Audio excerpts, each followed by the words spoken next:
Olá, pessoal, muito boa noite. Aqui quem fala é Vitor Massari. Estamos em mais uma edição do programa Webinars Descendo para o Play. Estamos aí na nossa quinta edição. É um programa dedicado sempre em trazer grandes cases de mercado, de aplicação de métodos ágeis, métodos híbridos, quebrando alguns mitos e tentando fugir da parte quântica filosófica da coisa, ou a tendência aí de grandes tretas, grandes brigas de abordagens metodológicas. A ideia desse programa é fugir de tudo isso e trazer gente que está na linha de frente, experimentando, tendo resultados de sucesso com números, com métricas, com evidências.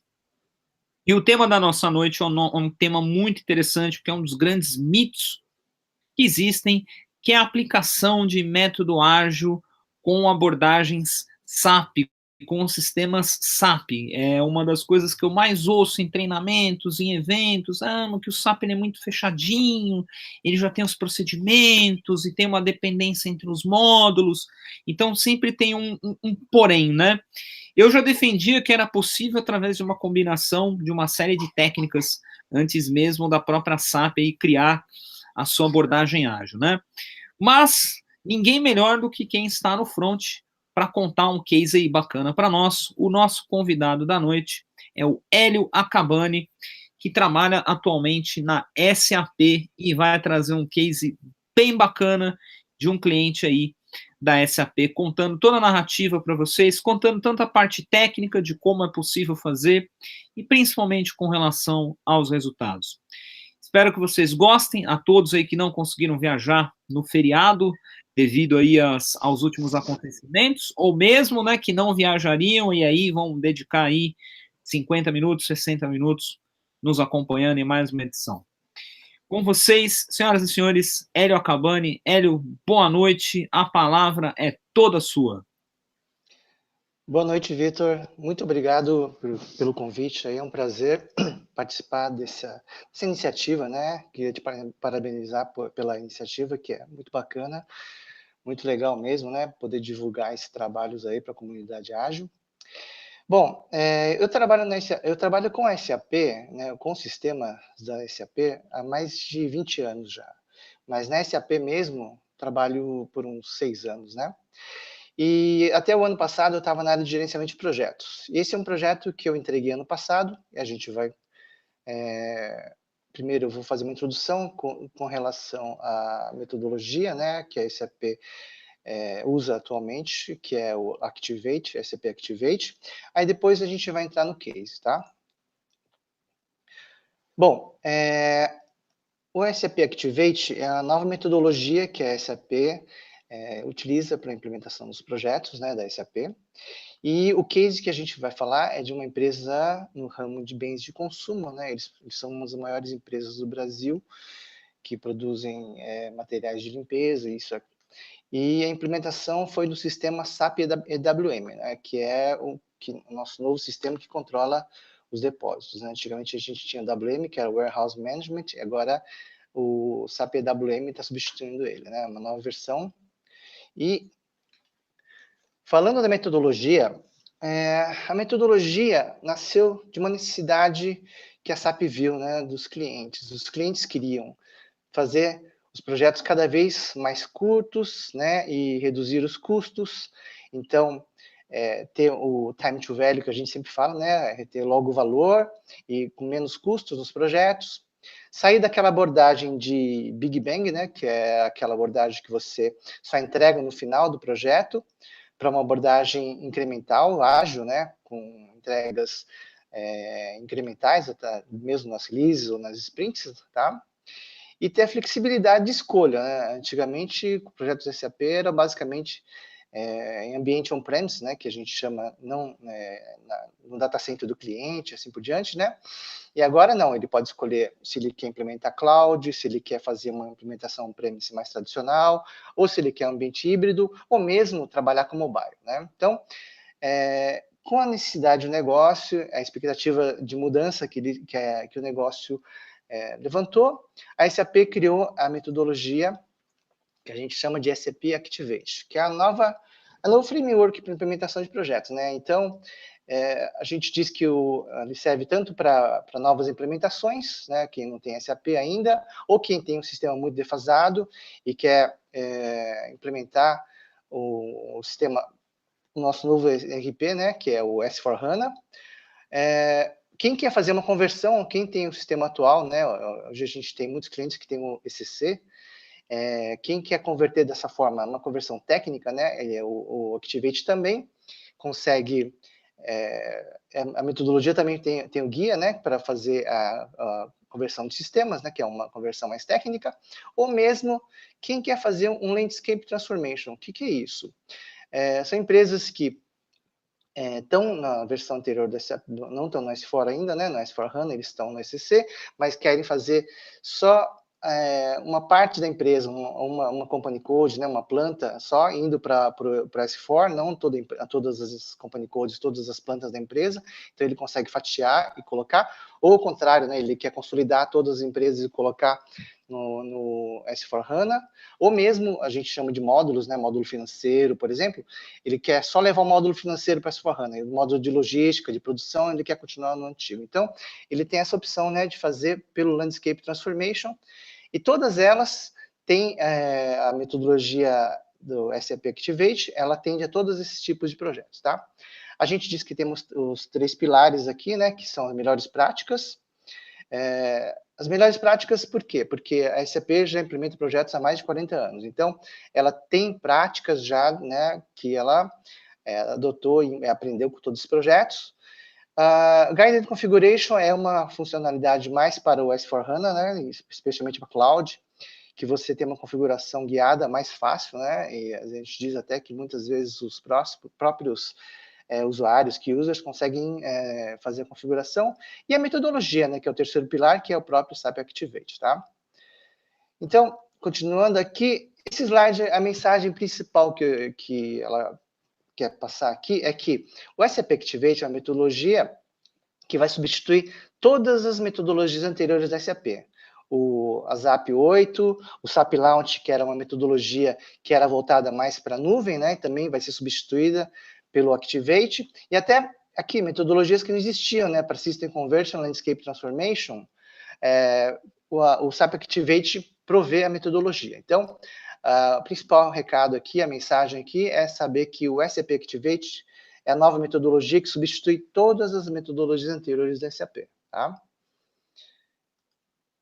Aqui, bom, vamos focar no case, né, que eu vou apresentar mais para frente.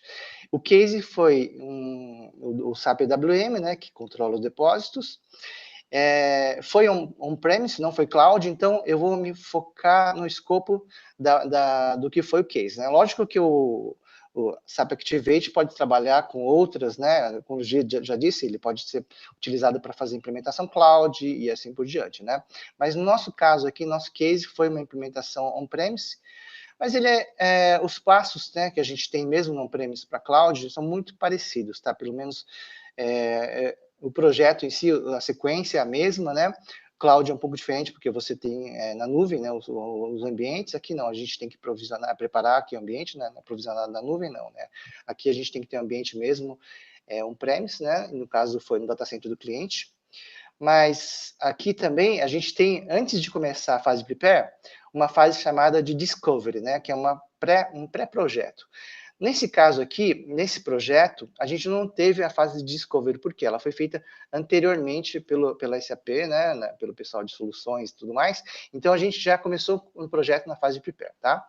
Então, já tinha o desenho, já tinha uma proposta de preço fixo, né, com um escopo definido, e a gente começou a fase de prepare, e já vemos a diferença aqui do o ASAP 8 com o Activate, que o ASAP 8 tinha 5 fases, né? Aqui não, a gente só tem 4 fases, então ele simplificou, né? Aqui tinha o Final Preparation, né? Antes de fazer o Go Live, né? Antes do deploy aqui.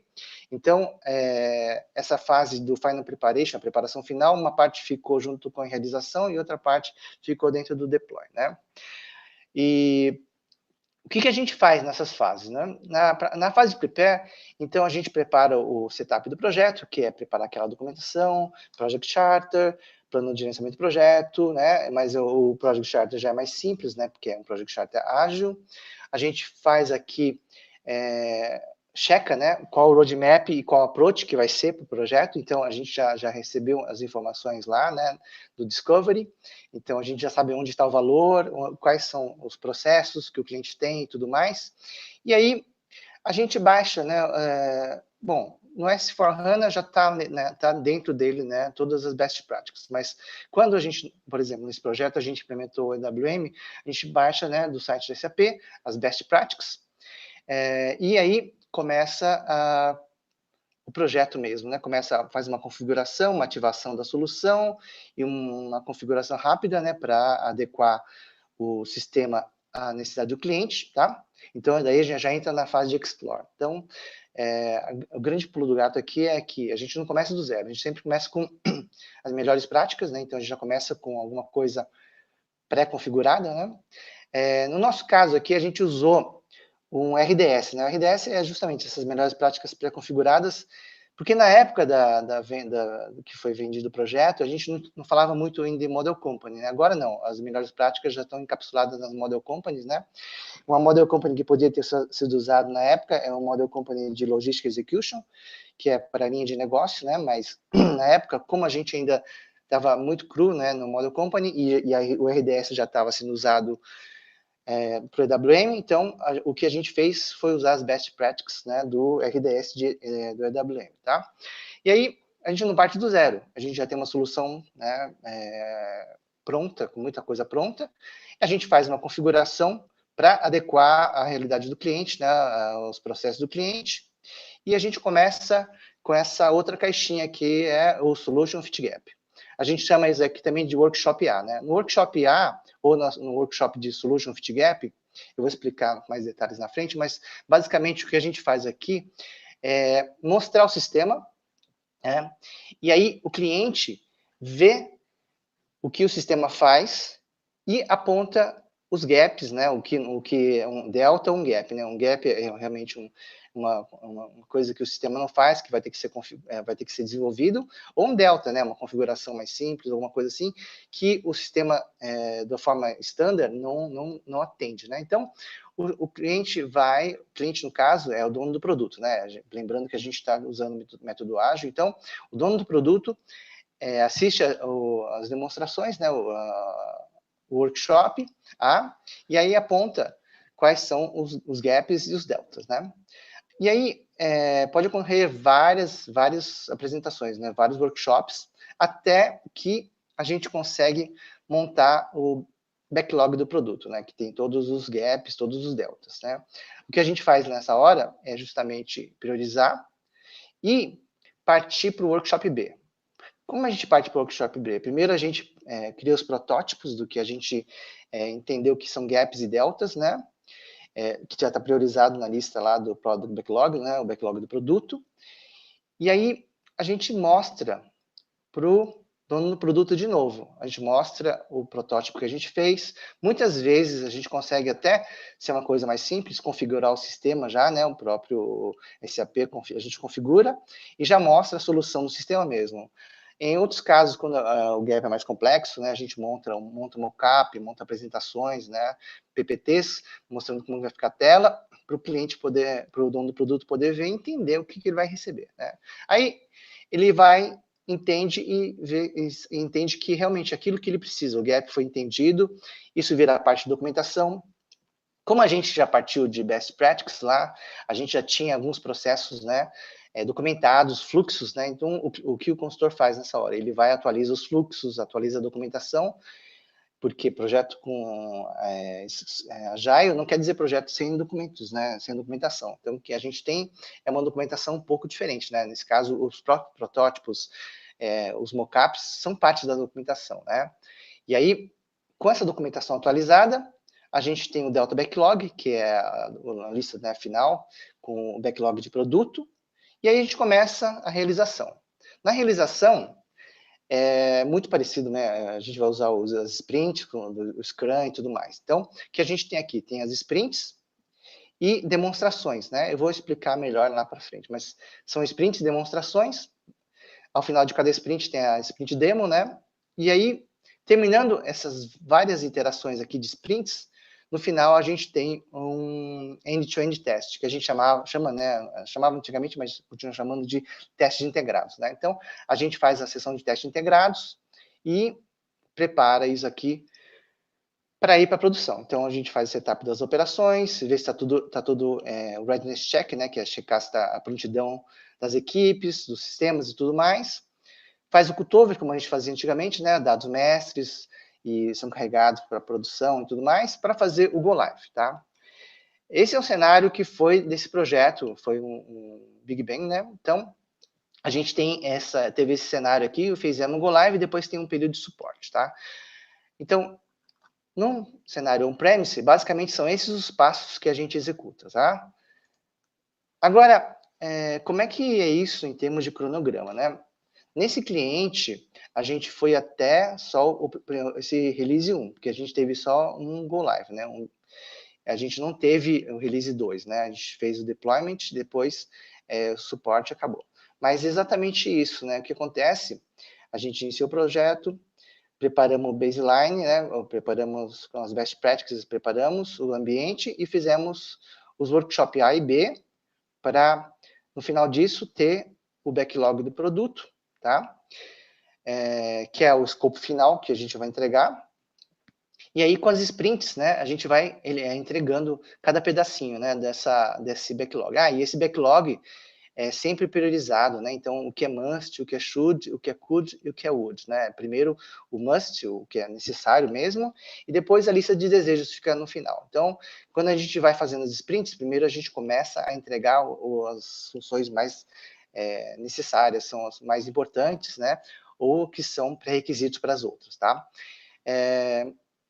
E quem faz essa priorização é o dono do produto, né? Junto com a equipe, o dono do produto prioriza, tá? Agora, vamos detalhar um pouquinho aqui o que a gente fez nessa fase de Explore, que é aquela fase que eu falei que tem o Workshop A e o Workshop B, né? O Workshop A também é chamado de Solution Validation e o Workshop B também é chamado de Workshop de Delta Design, né? Então, como eu disse, né, a gente tem um modelo de referência lá, e aí o consultor faz uma parametrização, né, necessária para adequar o sistema ao negócio do cliente. Em cima disso aí, o consultor, a gente chama de tail mode, né? O consultor mostra como é que o sistema standard funciona, e aí vai navegando no sistema, vai mostrando todos os processos end-to-end, né? Então, são processos de começo a fim, tá? E aí, com isso, vai gerando a lista de gaps e deltas, né? Então, os gaps são identificados, os deltas também, em relação ao standard, e isso é colocado num log, né? Que a gente chama de product backlog, tá? Então, esse Product Backlog inicial, de novo, né, ele vai ter que ser priorizado ao final do Workshop A. Quem prioriza é o dono do produto, né, são os key users do cliente e tudo mais. Então, a gente consegue ver aqui o que a gente tem de deltas e de gaps, tá? Nessa lista priorizada. Depois que a gente fez isso, a gente parte para o Workshop B.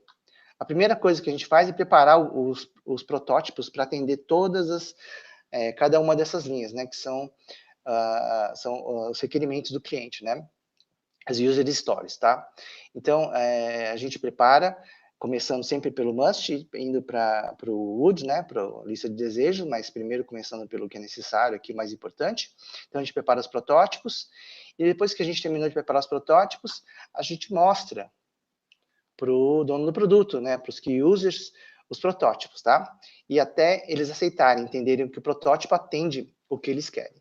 E aí, uma vez que a gente tem esses protótipos aceitos, né, e a gente fez a documentação e tudo mais, a gente vai lá e atualiza de novo a lista, né, esse Product Backlog. Então, alguns protótipos, né, já pode até substituir a linha aqui, porque se a gente acabou configurando, né, entregou. Então, acabou que esse protótipo ou a configuração que a gente fez já matou o gap, né? Matou o delta. Então, a gente vai ter uma lista mais realista, mais atualizada do que realmente sobrou para partir para a execução, né? Para o realize. Tá? Agora, falando em termos de papéis e responsabilidades no Activate, ela é muito parecida com o que a gente fala no Scrum, né? No Scrum, a gente tem o dono do produto, o Scrum Master, tem a equipe, também tem o gerente de projetos, né? Que eu não vou detalhar aqui, mas o gerente de projetos é uma função mais de fazer o trabalho mais de documentação, de preparar o material para a equipe e tudo mais, né? Preparar o plano de projeto e tudo mais, né? E controlar, então, controlar a equipe. Então, é um trabalho mais de escritório que o gerente de projeto vai fazer. Mas o que é importante aqui é o Product Owner, né? Que a gente fala no Scrum, ele que é o dono do produto. Então, ele define o que o produto tem que ter, decide o que vai em cada release e tudo mais. Ele vai priorizar, certo? Ele pode alterar as funcionalidades, inclusive a prioridade, né? Cada interação mesmo durante os sprints, tá? E ele, no final de cada sprint, vai aceitar o que a equipe fez ou vai rejeitar o resultado, né, do trabalho, tá? O Scrum Master, no meu caso aqui, o Product Owner, no nosso caso, foram os key users do cliente, né? O Scrum Master aqui, quem eu elegi foi um arquiteto da equipe, né? A gente tinha uma equipe com basicamente foram 3 consultores que passaram pelo projeto, um deles era o arquiteto, ele foi o meu Scrum Master, né? E a gente teve uma equipe aqui com alguns analistas da TI, né? 2 ou 3 analistas da TI, e mais 2 a 5, teve uma época que tinha 6 até key users, né? Trabalhando com a equipe. Então, a equipe foi junto com a equipe da SAP, a equipe do cliente, tá? O Scrum Master, o que ele faz, né? Ele é o que o Scrum Master faz, né? Quando a gente usa um projeto com Scrum. Basicamente, ele assegura que a equipe esteja funcional e produtiva, é um facilitador, né? Então, ele ajuda, né, a equipe a trabalhar e também remove as barreiras, blinda a equipe, uma coisa que antigamente a gente falava que o gerente que fazia, né? Agora é o Scrum Master, né, que faz, e garante que o processo está sendo seguido, né, na forma agile, tá? E ele mesmo convida a equipe para o daily stand-up meeting, que é aquela reunião diária, né, que a gente faz de 15 minutos todo dia. Ele convida para as reuniões de interação, de revisão, né, que é no final a sprint demo, a sprint review, e também ele convida para sprint planning, né, que é o planejamento que a gente faz no início da sprint, tá? Então, é um papel importante, né, e o arquiteto da minha equipe que assumiu esse papel. Aqui no time, a gente teve um time, né, até que foi grande em alguns momentos, né, do projeto, mas é um time que o importante aqui é esse self-organize, que é auto-organizada, né, e autodirigida. Então, ela se organiza a si própria e seu trabalho, e ela é autodirigida, né, ela pode fazer tudo o que quiser, ela tem o direito de fazer tudo o que quiser, contanto que seja dentro das guidelines, né, das linhas do projeto, para atingir o objetivo de cada interação, né. E a equipe também é quem vai demonstrar o resultado do Product Owner, que vai aceitar ou rejeitar o resultado. Então, é muito parecido com o que a gente fala de projetos com Scrum, né. Então, os papéis são os mesmos.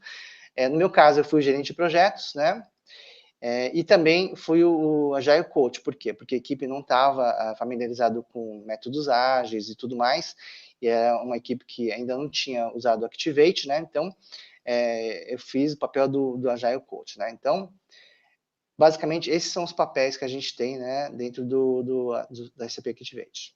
Bom, agora vamos falar do case mesmo, né? A gente já falou bastante da metodologia, deixa eu falar um pouquinho de como foi o case, né?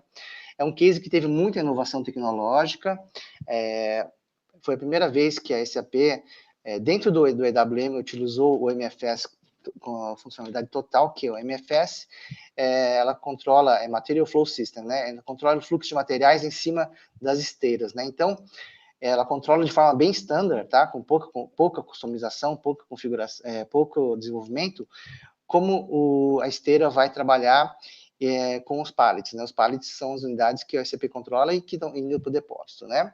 E também foi a primeira vez que a gente usou, bom, existem outros projetos que já usam o picking por voz, né? Que é a separação por voz. Mas nesse caso aqui, a inovação foi que a gente utilizou um módulo dentro do EWM que controlava de forma standard esse picking por voz, né? Essa separação por voz. Então, a gente usou muito standard aqui e pouco desenvolvimento, né? Antigamente a gente tinha muito desenvolvimento, muito ABAP, que a gente chama, né? Muitos programas controlando, para fazer essas funcionalidades aqui funcionarem, né? Mas aqui no nosso caso, não.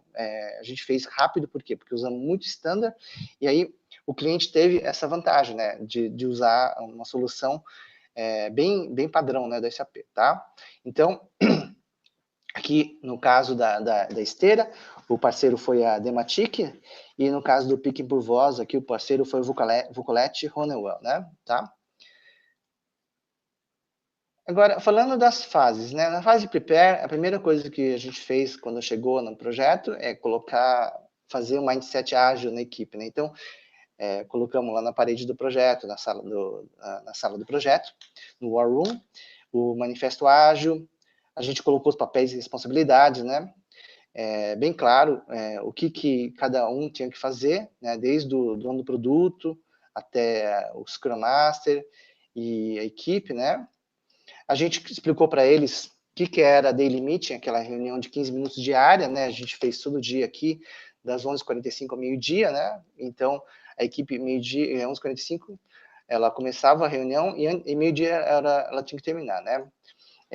Aqui um ponto de atenção, né, que a gente teve, é que, bom, aqui você fala, né, quem tem uma tarefa participa da reunião e somente quem tem tarefa fala, né? Fala para a equipe lá o que fez desde a última reunião, o que fará até a próxima reunião e se há algum impedimento para realizar o trabalho. Então, aqui a parte do gerenciamento de risco forte, né? Mas o que acontecia aqui, muitas pessoas não estavam acostumadas com reunião de status, né? Acabava entrando na discussão das issues, né? Dos problemas, né? E aí, eu tinha que intervir lá, lembrar para eles que a gente vai falar e responder essas perguntas. Todos os problemas que surgirem, a gente vai falar depois da reunião. Então, todas essas issues e problemas, a gente vai discutir e resolver após a reunião. Mas o importante é levantar esses problemas, essas issues que podem ser impedimentos para realizar o trabalho, né? E aí, a gente teve a lista de gaps inicial. É lógico que essa lista aqui, quando a gente começou os workshops, né? Ela foi explodida em vários outros posts, né? Porque elas tinham muitas user stories, né? Mas isso aqui veio da SOL, né? Do contrato. Então, eram processos macros, né? Que foram vendidos como escopo do projeto, tá? E a gente montou também um código Kanban na sala do projeto, né?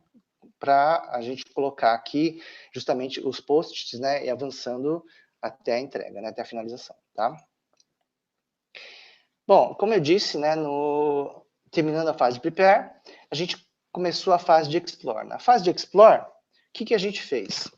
A gente preparou, lógico, né, depois de pegar as melhores práticas, né, que tive no RDS, fizemos uma configuração inicial para adequar ao negócio do cliente, e aí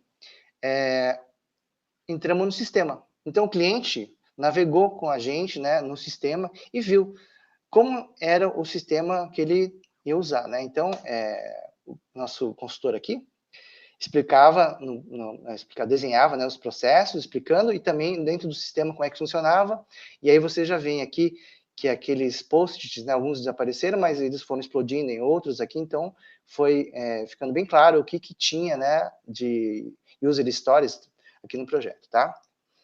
Aí, ao final dos primeiros dias, a gente já teve vários, né, posts aqui, que são as histórias de usuário aqui, que a gente teve, que entendeu que era a explosão do que estava inicialmente no contrato, né? E, ao final do workshop A, o que a gente teve? A gente teve vários posts, vários processos, vários gaps, né? Que foram priorizadas pelo dono do produto, tá? Então, ele colocou aqui o que é must embaixo, daqui para cima o que era should, e aqui mais para cima o que é could e o que é wishlist, né, tá?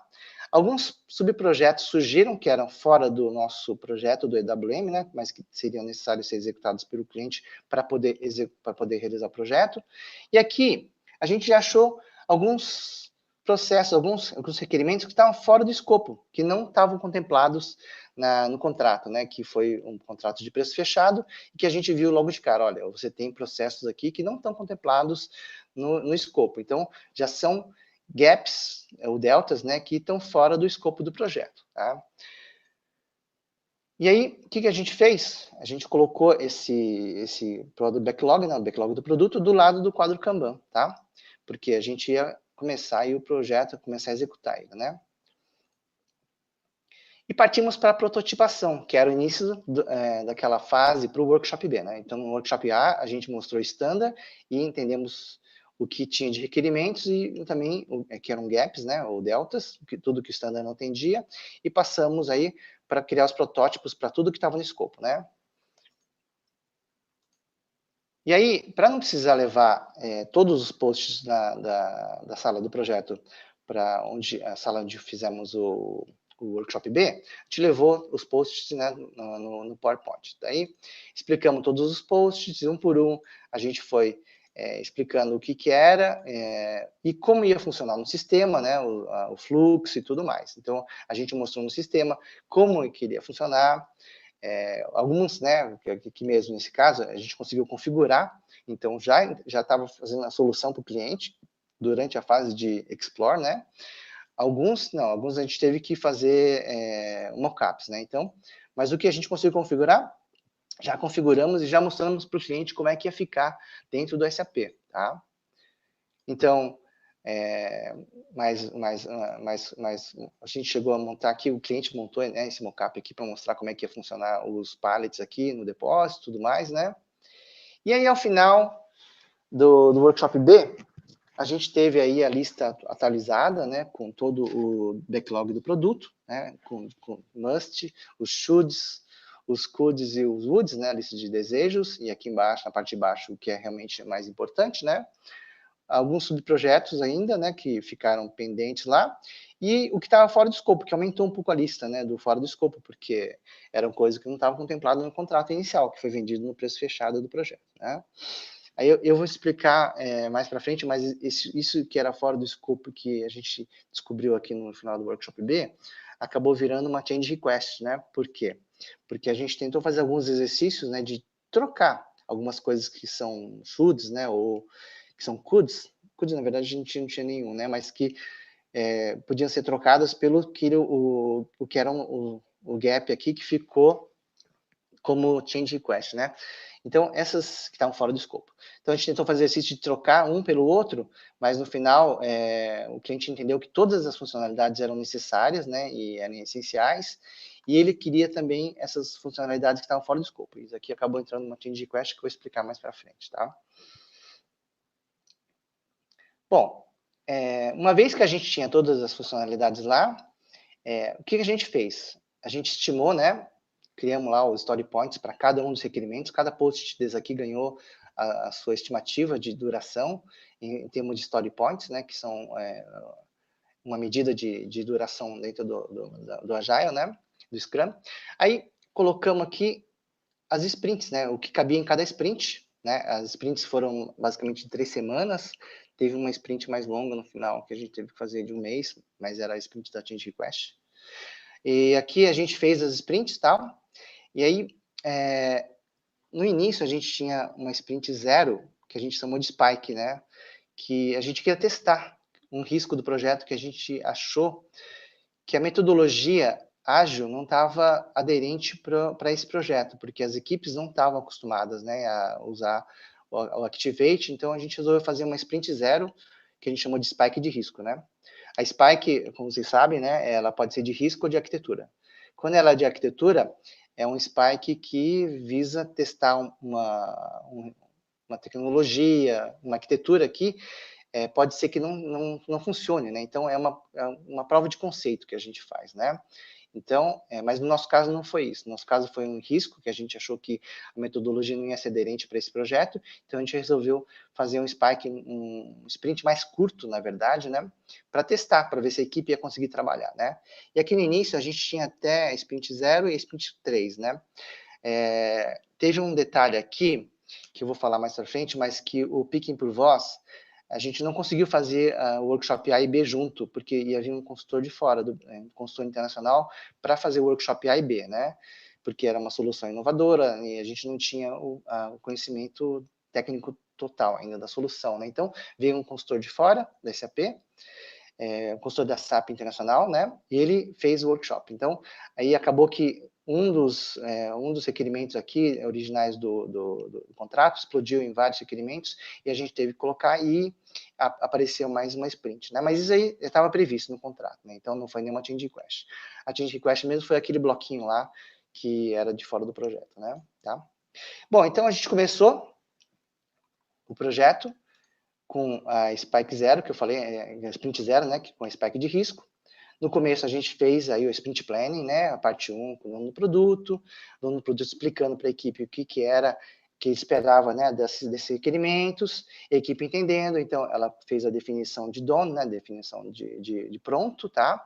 E aí à tarde a equipe se reuniu sem o dono do produto para se planejar, para entregar, né? Então, isso foi o primeiro dia da Sprint 0, tá? O dono do produto, na verdade, não veio aqui, né? Ele mandou, ele delegou para a equipe dele, né? Que viesse. Então, ele deu empowerment para a equipe dele, para os analistas dele, para irem, né, fazer essa explicação. Daí, isso aí causou um pouco de problemas para a gente, porque a gente teve alguns entendimentos que não estavam de acordo com o que era realmente esperado, né, pelo produto. Mas era esse o intuito mesmo da Spike de risco, né? Era testar para ver realmente se era aderente ou não, né? Então, todos os requerimentos começaram a ser feitos, né, no sistema, e aí, à medida que eles iam terminando, iam sendo testados unitariamente, a gente colocava aqui, né, no testado, tá? E aí, uma vez que a gente terminou tudo, no último dia, a gente chamou o dono do produto, né, dessa vez ele veio, mas ele já tinha vindo algumas vezes aqui, porque a gente ficou com algumas dúvidas, né, porque não estava muito claro, e a gente acabou, no último dia, com o dono do produto lá, ele viu que a gente demonstrou no sistema o que a gente desenvolveu, e ele entendeu, né, que aquilo lá realmente estava certo. Ele deu aceite, né, mostramos para o dono do produto, e ele viu que a gente fez direitinho, o que ele esperava mesmo, né, mas tivemos alguns contratempos, né, durante a realização aqui, porque tivemos que consultar algumas vezes ele, né, mas a gente percebeu, então, entendeu que a metodologia, né, era aderente para esse projeto, e a gente partiu, depois que a gente terminou de fazer a demonstração, depois que aceitou todos os requerimentos entregues, a gente fez a reunião de retrospectiva, né, que também está previsto no Scrum. Aí a gente perguntou o que funcionou bem, quais áreas a gente podia melhorar, e aí a gente elencou 3 objetivos aqui para fazer diferente, né? E sempre lembrando que são objetivos SMART, né? SMART é específicos, mensuráveis, atingíveis, relevantes e timely, né? Dentro do tempo. Então, a gente levantou 3 aqui, inclusive um desses, acho que dá para ler aqui, é que a gente queria que o dono do produto tivesse presente no início da sprint, porque um dos pontos que a gente sofreu foi porque no sprint planning, no planejamento da sprint, ele não estava lá, né? Então, ele não teve a oportunidade de explicar para a equipe o que era a definição de pronto, né? Porque a gente tinha que entender direito para entregar exatamente o que ele queria. Tudo bem que lá, na época dos workshops, ele participou, ele explicou, e a gente fez o protótipo, né? Mas esse momento aqui da sprint, no início da sprint, é a última chance que o dono do produto tem de passar o requerimento, né? Repassar o requerimento com a equipe para ver se eles entenderam mesmo. Porque no primeiro dia ele faz isso, e no último dia ele diz se aceita ou não o que a gente fez, o que a equipe desenvolveu, né? Então, a gente decidiu que a partir do próximo sprint, a gente não ia iniciar a sprint se não tivesse a presença do dono do produto, né, no sprint planning, né, no primeiro dia da sprint, tá? Então, isso foi um dos objetivos, e aí deu muito bem. A partir desse dia, né, no sprint seguinte, a gente teve a presença do dono do produto, e aí a gente conseguiu fazer a sprint 1, né, a gente teve outras entregas incrementais, tudo que a gente entregava já ia para o ambiente de qualidade, como era um Big Bang, né? Então, a gente mandava para qualidade e os key users já podiam treinar, né? Uma vez liberado do ambiente de desenvolvimento para qualidade, eles podiam ficar treinando, né? E aprender a usar melhor o sistema, né? Se fosse um projeto que já tivesse um SAP em uso, cada vez que a gente liberava aqui as funcionalidades, no final de cada sprint, se fosse necessário, a gente podia fazer até um mini teste integrado, né? String test, que a gente chama, né? Para checar se está funcionando a integração, e podia mandar até para produção, né? Em vez de parar em qualidade, né? Então, o cliente ia receber o valor mais rápido. Mas no nosso caso, a gente ia fazer um delivery só lá no final, que era o Go Live, né? Então, a gente fez as entregas aqui, aí fomos avançando o projeto, e fomos até a quinta sprint aqui, né, que acabou entrando coisa da Change Request, que eu vou explicar já já. Aqui, nesse slide, dá para explicar bem. A gente teve, no final, quando a gente estava executando aqui a sprint 0 para a sprint 1, o consultor internacional veio e adicionamos o escopo, né, do Picking por Voz. Então, apareceu uma sprint adicional aqui e a gente acabou distribuindo, né, aquelas user stories que era referente ao Picking por Voz nas próximas sprints, né. E em paralelo, quando a gente viu que tinha aquela lista, né, de requerimentos que estavam fora do escopo, a gente já trabalhou com o cliente, né, para ver se a gente tirava um ou outro requerimento que tivesse uma estimativa de duração próxima, né, com story points parecidos, próximos, para a gente trocar, para não precisar fazer a change request, né? Mas o cliente entendeu que tudo que ele tinha lá era necessário, né, no product backlog, no backlog do produto, e ele queria também aquilo que estava fora do escopo. Então, acabou que a gente teve que fazer uma change request, né, para adicionar funcionalidades que foram distribuídas aqui nas sprints seguintes, né, 3, 4 e 5, tá? Então, foi isso, tá? E aqui a gente tem a realização, o tempo da realização, porque depois disso a gente teve testes integrados e cutover para o Go Live, tá? Aí o que a gente tirou o que a gente aprendeu nesse projeto, né?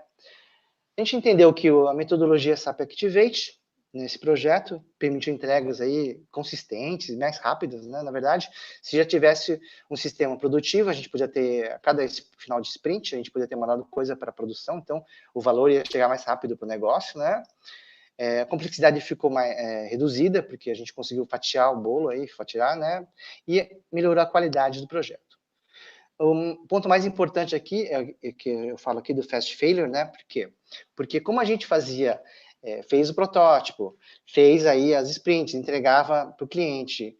Então, o cliente pôde ver mais rápido, teve mais pontos de inspeção, né? Para ver o que ele estava recebendo. Então, quando a gente errava e a gente via que o que a equipe entregou não era de acordo com o que o cliente queria, a gente tinha tempo para reagir ainda. Então, na próxima sprint, a gente pegava e colocava aquele requerimento de volta para ser executado, né? Como ele já estava parcialmente construído, era mais rápido, mas de qualquer forma, aqueles story points que iam avançar no meu gráfico de burn-up só adicionava no momento que o dono do produto aprovava realmente a entrega, né? Então, foi um ponto muito importante, porque antigamente nos projetos SAP, o que a gente tinha? A gente tinha todo o desenvolvimento primeiro, para depois fazer o teste integrado e mostrar para o cliente no teste integrado. Então, o risco era de ter desenvolvido muita coisa e só na hora do teste integrado o key user, ou o cliente, né, o dono do produto, ver pela primeira vez o sistema funcionando e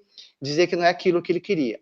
Aí o que acontecia é que toda a correção ia tomar um bom tempo, né, ia perder muito tempo de correção, porque ia afetar muita coisa que já tinha sido desenvolvida. Então, a grande vantagem que a gente viu aí, que a gente entregando com inspeções frequentes, o dono do produto, quando ele entendia que não era aquilo, né, ele não rejeitava a entrega, a gente conseguia reagir, porque a gente tinha mais tempo ainda para frente, né, para diluir e conseguir fazer a entrega, tá? E um ponto interessante, que não está previsto na metodologia SAP Activate original, mas que a equipe do projeto fez, eu até fiquei espantado, porque o que a metodologia prevê? Ela prevê o Daily Scrum Meetings durante as sprints, né? Durante a realização das sprints. O que a equipe fez depois que terminou a fase de realização das sprints, quando entrou na fase de teste integrados, eles continuaram fazendo o Daily Scrum Meeting. Então, a gente teve 3 ciclos de teste integrados, né? Ciclo 1, ciclo 2, a gente teve um User Acceptance Test, né? Mas todo dia, naquele mesmo horário que eles estavam fazendo a reunião de Daily Scrum, eles continuaram fazendo durante os testes integrados. E, na verdade, a metodologia não prevê essas reuniões. Por quê? Porque durante os testes integrados, a gente tem o script de teste, né, que lá a gente documentar se o teste foi bem sucedido, se falhou e quais são as ações, né, que tem que ser tomadas. Então, aquilo lá que seria, na verdade, pela metodologia, o que ia guiar essa fase. Mas daí, a equipe continuou fazendo essas reuniões diárias de 15 minutos, perguntando o que testou direito, o que funcionou, fez da última reunião até aquela reunião, o que ele ia testar ainda e se tinha algum impedimento para realizar o teste. Então, isso daí também foi uma lição aprendida, né, que na metodologia não tem, mas que caiu muito bem. E no final de cada ciclo de teste integrado, a gente fez aí a retrospectiva para ver o que a gente fez bem naquele ciclo, o que a gente tinha que melhorar para o próximo ciclo, né? Como a gente não parte do zero, a gente parte das best practices, né? Hoje a gente chama essas best practices de Model Company. Então, a gente já entrega valor mais rápido. Então, a gente tem valor logo no início, né? Na fase de Explore, né? Que a gente chamava antigamente de Blueprint, né? Mas agora, na fase de Explore, nos workshops A e B. Então, o cliente já pode ver é acreditar. Ele pode ver o sistema, ele pode criticar e depois no workshop B ele vê os protótipos. Então, isso aí acelera o projeto, né? E aqui, falando de Quality Gates, o SAP Activate também tem Quality Gates, mas Quality Gates a gente já tinha desde a época do WhatsApp, né?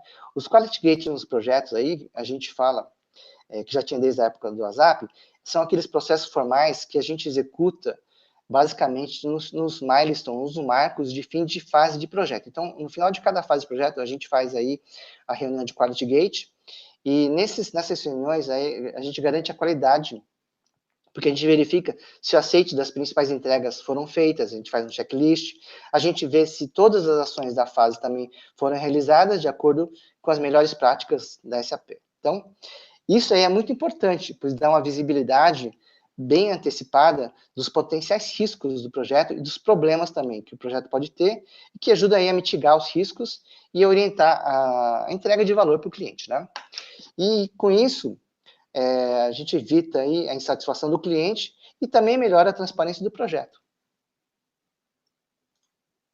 Por fim, aqui, pontos de atenção, né? A gente entendeu lá que o dono do produto realmente tinha que participar, né, naquelas datas-chaves, né, que eram durante no início do projeto, na fase de prepare, né, a gente perguntou, checava, a gente recebeu as informações da proposta do que era o projeto, mas a gente checou com ele todos o que de valor, o que é os processos necessários, tudo, para a gente montar aquele protótipo, montar o sistema por workshop A, né? Então, a gente foi pontualmente alguns dias e falava com o dono do produto, para cada dono do produto, né, que eram vários processos, e checava com eles, realmente nosso entendimento estava certo, se a gente estava indo no caminho certo para preparar o ambiente para o workshop A. Mas era pontualmente, né? Agora, no workshop A, a participação é full time do dono do produto, aí depois dá uma pausa de novo, porque a gente monta os protótipos, né, para o workshop B, aí de novo no workshop B a participação é full time, e aí, uma vez que começa a realização, é naquelas datas-chave, né, de início e fim de sprint. Então, eles participavam no primeiro dia na sprint planning e no último dia na sprint demo, né, ou sprint review, que é para primeiro dia para explicar o que é a definição de pronto e no último dia para aprovar ou rejeitar o que a equipe fez, né? Então, a participação do dono do produto é fundamental para o sucesso do projeto. Então, se ele não participa, a gente não consegue realmente entregar. A equipe do projeto, é uma recomendação no caso, né? É interessante, né, ou é importante que ela receba o treinamento da metodologia SAP Activate antes de começar o projeto, né? Por quê? Porque tanto a equipe SAP como a equipe do cliente é importante para eles saberem como é que a metodologia funciona, quais são as fases, o que é esperado de entrega em cada fase, né? Quais são os deliverables. E por falar em deliverables, né, uma coisa importante da metodologia Activate, SAP Activate em relação ao SAP 8 ou versões antigas, é que ela tem bem menos deliverables. O número de entregas são limitadas, né, até no máximo 10 entregas, né, 10 deliverables por fase, né? Então, ela deu uma simplificada boa, né, nessa parte de documentação também, né? Ela ficou mais ágil. E aqui eu falei da atuação do Agile Coach, né? Nesse caso do projeto foi fundamental, foi a atuação que eu fiz para explicar para as equipes sobre a metodologia, né? Então, muitos deles já colocaram para mim que trabalhavam com SAP há anos, né? E para eles, trabalhar com Activate foi uma quebra de paradigma. Por quê? Porque eles não estavam acostumados a trabalhar desse jeito, né? Então, no início foi bem difícil, né? Então, precisou de muito coaching, né? No início, para a equipe, durante os sprints, um coach mais individual, um a um, né? Para explicar para eles como é que era, e no final de cada sprint também, aquele coach de novo, né? Para a equipe toda, né? Na época da retrospectiva da sprint, e também nas outras fases, né? Mesmo nos workshops, né? Eles tinham que entender como é que era esse tail mode, como é que eles iam explicar, e aí os protótipos, né, o mockup, né, explicar para eles que prevê metodologia e assim por diante, né. Por fim, eu tenho esse slide aqui, que foi, eu apresentei esse case, né, para o Jan Mussel. Jan Mussel, ele é o dono da metodologia SAP Activate na SAP, né, ele fica nos Estados Unidos, lá na Filadélfia, né, e aí eu expliquei para ele, mostrei para ele como foi esse projeto, né, isso que vocês viram, né, ele viu também, e aí ele fez essa citação, né, ele mandou para mim uma citação e eu coloquei aqui, né, para vocês verem como realmente é a nossa metodologia aqui. Bom, ele diz aqui, né, que a equipe está de parabéns, né, então, e também ficou impressionado a dedicação, né, do uso do framework do SAP Activate. Então, que o nosso projeto é um exemplo aí para outros projetos, né, que querem usar o Activate, né. No nosso caso foi uma implementação de on-premise e com um go live só, né? Então, ele viu, entendeu, né? E aí mandou para a gente essa citação. Bom, é isso que eu tinha para mostrar para vocês, né? Então, a gente mostrou aí basicamente todos os passos que a gente teve no projeto, tudo que aconteceu, né, de lições aprendidas, e muito obrigado a todos aí, né, pelo tempo, muito obrigado ao Vitor também pela oportunidade, né, Vitor? E é com você. Meu amigo Hélio, muito bom, muito bacana. Esse é um case aí, né, que a gente já vinha conversando há algum tempo para ele precisava ser mostrado, né? Ainda existe o mito que não, isso aí com o SAP não funciona, e aqui, né, você com uma belíssima aula, né, não só nos brindando aí com os aspectos metodológicos da coisa, né, mas também com a aplicação, com as dificuldades, com as dores, né, nos mostrou aí que é possível. Então, você, amigo, amiga que aí acompanhou, sempre que você tiver dúvida, assista, tem aí o contato do Hélio. Hélio é uma pessoa super disponível, super acessível, pode, né, Hélio, mandar qualquer dúvida aí. Claro. Ele com certeza pode ajudá-los nessa jornada. E de novo, só para a gente fazer um fechamento, né? O sucesso, perceba, o sucesso nunca está no método, está nas pessoas, né? As pessoas se permitiram a fazer diferente, as pessoas elas buscaram fazer diferente, as pessoas elas viram valor, elas viram significado, elas viram propósito em usar uma abordagem diferente, né? E alguns pontos bem interessantes, né? A questão de você já fazer um planejamento focado no cliente, né? Diferente do processo tradicional de documentação, a documentação, blueprint, a entrada, né? Aqui a gente está entendendo que a documentação é a saída do processo.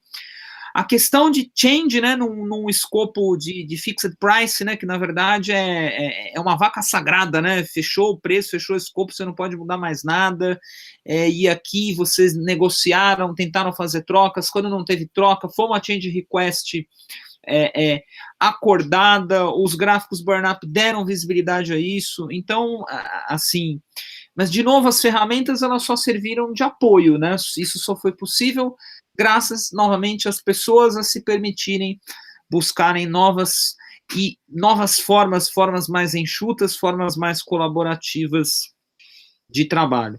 Hélio, agradeço de novo demais aí a sua disponibilidade de estar compartilhando esse case conosco.